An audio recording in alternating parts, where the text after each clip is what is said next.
Hey YouTube, what's going on? Jim here, Further 73. Thought I'd do a quick recap of the old Chicago show that was going on last weekend at St. Charles at the Pheasant Run Resort. To get started, I suppose I should do the proverbial housekeeping. A little pot billiard pipe that I picked up at the show. And I'm enjoying some English hoopla. And I don't remember who made it. I think it was DNR Tobacco. Little sample I picked up at the show. Not bad. Trying to get this thing broke in with its second bowl. So I got up there Friday morning and got checked in. Weather turned to crap about halfway there. It was drizzly and pretty cool all weekend. But that's no big deal. The whole event was indoors and the smoking area was covered so we'd all enjoy our pipes and drinks.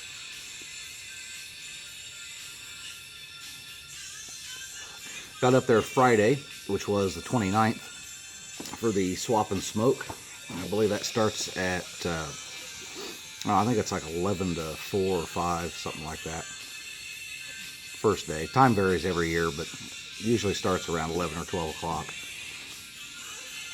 And you can go out, grab a table, first come, first serve, set up whatever you've got to sell, sit out in the smoking tent, and have a little pre-show meet and greet, preview of what's going to be available at the show on Saturday. I set up the same as I did last year. Took a few pipes that I made, had those out, had some Dunhills out there on the table, new old stock, had some estate pipes that I'd cleaned up, and some that I just culled from my collection that I didn't bother to clean up, just wanted to reduce. Didn't sell any estates, but I did end up, over the course of the weekend, selling all 3 pipes that I brought up to sell, so that was good. That generated a little bit of spending money for me. My whole intent was to go up, look around, see what everybody else was doing, look at the work, get some ideas, talk to a few people, and get supplies for the rest of the year. So that's what I did. Show started Saturday morning at 10 o'clock. I think there were 314 vendors this year, actually more than last year. But it didn't seem like the YouTube contingent was quite as present as it was last year. And it seemed like the crowd was actually a little bit smaller. That may just be my perception after having seen it once, but it didn't feel like there were as many people there milling around the grounds this year as there was last. Which is okay. I mean, there was still a great turnout. Got in the door right after they opened. I think I got downstairs about 10:15. And as soon as I walked in the door, Country Squire Radio was set up doing a podcast from the show, which was pretty cool. And they had me sit down with them for just a quick interview and my opinion of the show. So it's posted now on Stitcher if you want to listen to me babble, and several other people as they came in the show got their opinions, and I didn't get a chance to listen to the whole show on the way home this afternoon, but it sounds like it's going to be a good one to listen to if you missed the show. And then, of course, they had all the vendors there. Ewan Reese was there. Yuli's was back for the first time in several years, as I understand. Meerschaum Depot, the Dagners, of course, were there. The Dagners and Salam had the back corner monopolized like they did last year, which was pretty cool. A lot of good carvers, some new carvers out there, and some of the old standards are back, of course. If you've never been to a pipe show, Chicago is that's the one to get. It's huge and just a touch overwhelming. Well, my plan when I went up there was to not buy any pipes and get stocked up on supplies and just get some ideas, like I said. Well, I ended up buying a couple of pipes. 4 actually. But none of them really broke the bank. 5 if you count this one, but that's a different story. I ran into the guys from Old German Clay Pipes during the swap and smoke on Friday, and I picked up a 16-inch tavern pipe from them, a real nice church warden. It's back up at the house, so I can't show you that. And then I went back to see Jason. I talked to him, I think, the Thursday before the show, and he didn't have any cobs at all, as I wanted to make sure I could get one while I was there. But when Missouri Meerschaum showed up, I think they had 50 pipes ready for him, so I was able to get my Dagner Custom cob, which I absolutely love. It's to date probably the nicest cob that I've purchased. Missouri Meerschaum bowl, Jason's design, nice acrylic mouthpiece, kind of a taper fit, and they took the time to, it's kind of dirty, but they took the time to chamfer the bit, and then I'm working on the slot a little bit. I'm going to fan it out. But yeah, great little smoker, and it was well worth the 20 bucks. A little more expensive than some of the regular cobs, but still less than Missouri Meerschaum's freehand. Pretty good value, and it's a cool looking pipe. It looks a lot better than the ones that you normally see at the drugstores or your local smoke shop now, I guess, since drugstores don't handle them anymore. Yeah, I bought a small estate bulldog that was really, really cool from Lazarus Pipes, but it's in Plainfield. I forgot it when I came home this evening.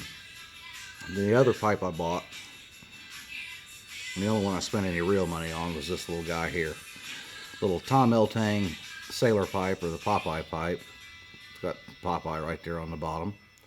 Laser etched as it appears. Carbon fiber shank. Removable bit. And the bit is nice and small and comfortable. You can see there the slot's just perfect. The button is perfect. Nice little pipe. Probably great little flake pipe if you smoke flakes. And what's really cool is you can pop the entire shank off of it and then stick that in your shirt pocket or whatever at work, or in the garage or wherever. It's a great dock around pipe. It smokes like a champ. And when I bought it at the show, it also came with the longer shank and a little carbon fiber tamp with a brass tip on it, which is really cool. So you can take the short shank out and put the bit on the other end, and then you've got a longer version. There's the short one. You can see the difference. About an inch difference in length. Gets it out of the way for a little cooler smoke probably. Haven't actually used the longer shank. The short one's just fine. And even though it's a small short pipe, that airway is wide open. It's got a good draw. Smokes nice and cool. I haven't really had it get hot on me.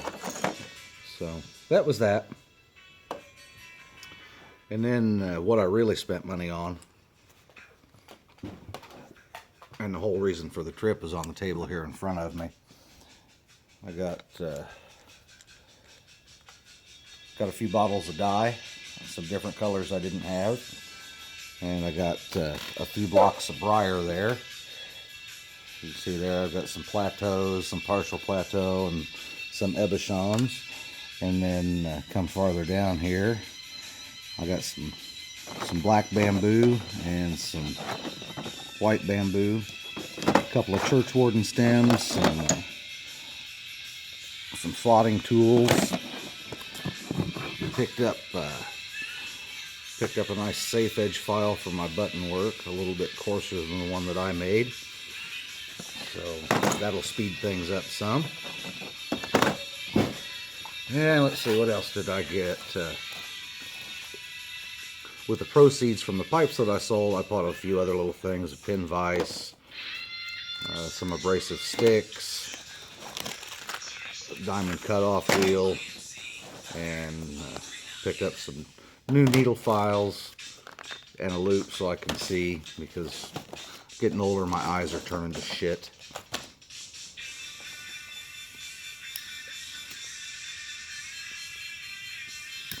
Then I picked up some really cool stem material.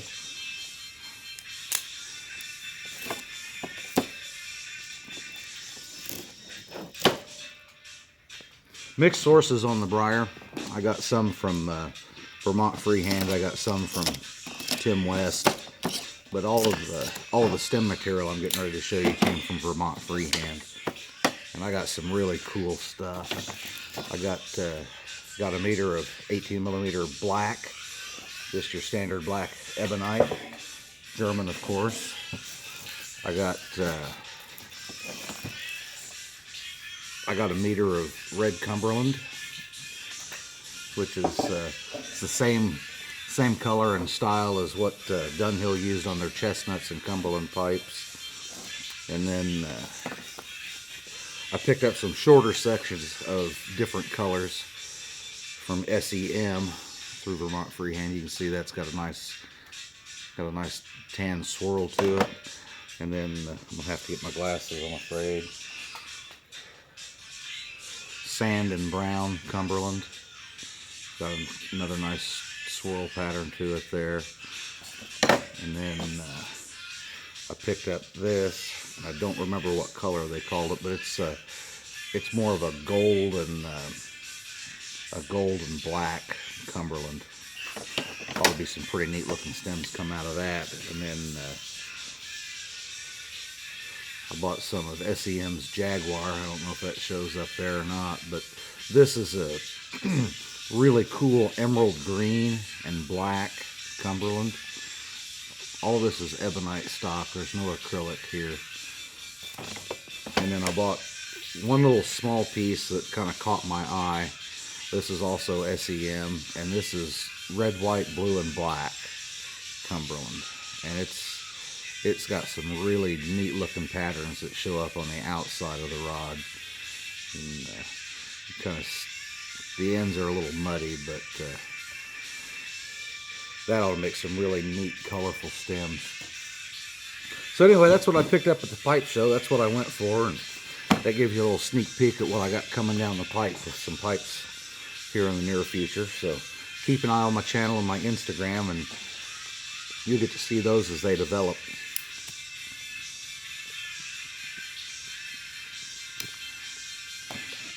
Went and had a killer pizza on Saturday night at Giordano's. Big Chicago style stuffed crust, absolutely awesome. And then hung out the rest of the evening in the smoking tent, met some guys from Germany. I spent some time with Walt Kanoy and Jeremiah Sandel and a few other new pipe carvers. Got some pointers and talked pipes for a bit, which was really cool. Showed them some of my more recent work. They'd both seen it last year, and they weren't overly critical, but they gave me some really good advice, and I applied that to what I took to Chicago, and it seems to have paid off. Sold everything this year, didn't sell anything last year. And I had actually sold out of pipes before I was able to talk to Walt and let him show my latest work, or let him see my latest work. But a huge thank you to Walt Kanoy and Jeremiah Sandel for taking the time to look at my stuff and talk to me and give me some pointers. I will be in touch throughout the year, and also a thanks goes out to Wayne Typin, who actually doesn't live far from me. He was gracious enough to invite me down to his shop for an afternoon. So sometime in the near future, I think I'll take a trip down to Cloverdale and see what's going on at Typin Pipes. I may see about shooting a little bit of a YouTube video while I'm down there. And if you're still watching, I realize this is getting a little bit longer than I had anticipated, but it was a long weekend and a damn good time, and I wanted to try not to leave anybody out. Light this thing up.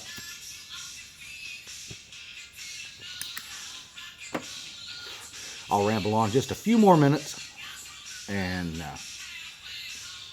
catch you next time.